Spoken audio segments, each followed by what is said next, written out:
All right, in the shop today we got a 2015 Jeep Wrangler Rubicon, of course with the 3.6 liter pentastar V6. Well, issue is there was a consistent misfire on cylinder 3, and previously the fuel injector, spark plug, coil, those have all been replaced, but there's just a slight misfire, basically just at idle, and it's just enough to cause the check engine light to stay on the dash.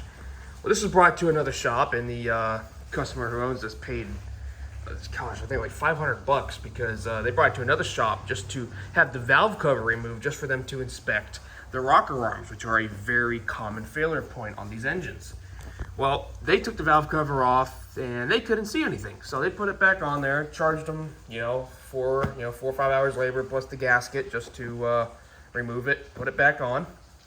And it still had a cylinder 3 misfire. Then they're basically saying, hey, you got a burnt valve or something. We just need to take the cylinder head off. And that's why it is now in my shop, because he wants a second opinion. Well, getting the valve cover off, because like I said, I've done multiple of these engines before. Rocker arm failures are very, very common on these, unfortunately. So I'm like, all right, let me pull the valve cover off and see what we got going on.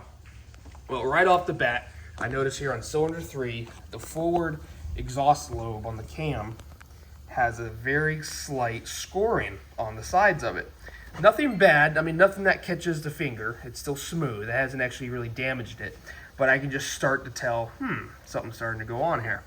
Now I've already replaced it, but of course, this is our issue here. The roller bearing, or the needle bearings on the roller here, are bad. This thing just moves around. You like shake it, you hear it moving back and forth. And here, if I push on it, just like that, see? There you go. Obviously, the needle bearings in this have failed. They've collapsed. And this is a good thing we're doing this, because this is at the early stages of this bad rocker arm, or roller rock, or whatever you want to call it, damaging the camshaft. Because these things can get so bad to where the camshaft basically gets eaten up because of this, because this roller bearing, these little needle bearings in here, collapse.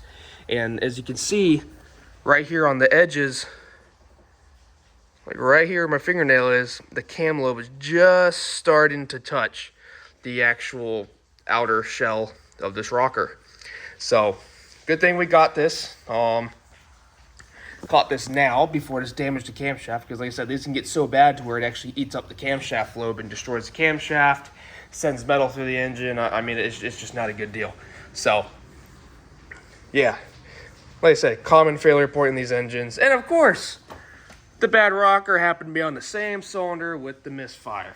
And what I got set up here is my cylinder leak down tester, and that there is pretty much perfect. I got the engine rotated right now to where the cam lobes on cylinder 3 are obviously facing up, so all the valves are fully seated and closed. And that's pretty dang good. Even a new engine really will only test out at 20%, because you gotta think you're gonna be losing a little bit of airflow through the ring gaps on the actual piston itself. So yeah, like I said, this was nothing but just a misdiagnosis from another shop. Couldn't figure out the issue. I don't know how they didn't see this, because like I said, on these engines, this is very common.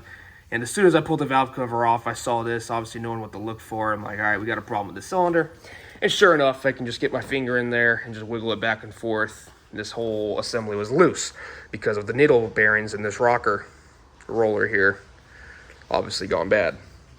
Now, to do this, if it's one of the the middle or rear cylinder, you can get lucky, and just all you have to do is just take these caps off the bearing here, take these caps off the camshafts here, and basically you just the camshaft will kind of tilt up a little bit, and it give you just enough room just to slide those out and pop the new one in there just fine. If it's one of these front ones, not so much. You're not as lucky. But like I said, if it's like cylinder 3 or 5, or 4 or 6 on the other side, whatever, whichever one you got a problem with, you can basically sneak new ones in by just unbolting the camshafts. They'll kind of pop up a little bit because the tension on the chain will pull them down a little bit, and it'll allow you enough room to wiggle these in there.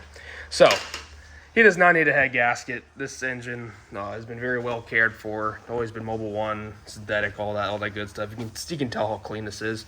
It's got 120,000 miles on it. But yeah, there's nothing wrong with this thing. That cylinder is pretty much sealed up to the best it can.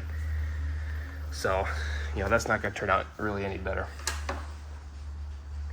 So, yep, there you go. Good old rocker arm failure on the 3.6 liter pentastar V6. Now this has been used in a wide range of vehicles, so this just doesn't apply to Jeeps. This applies to, you know, your town and countries, your Dodge Caravans, like anything from like really 2012, I believe, or 2011, whenever they started using these engines, it pretty much everything and up. Even the new ProMaster city vans, the 3500 ProMaster vans, the Ram 1500 V6s, you know, obviously with these. They use these engines in a lot of different vehicles, so not just the Jeep. So you're gonna see these issues across the board with anything with this engine. So, yep, there we go. Common issue resolved. So, alrighty. Well, I appreciate y'all watching, and tune in for more. Thank you.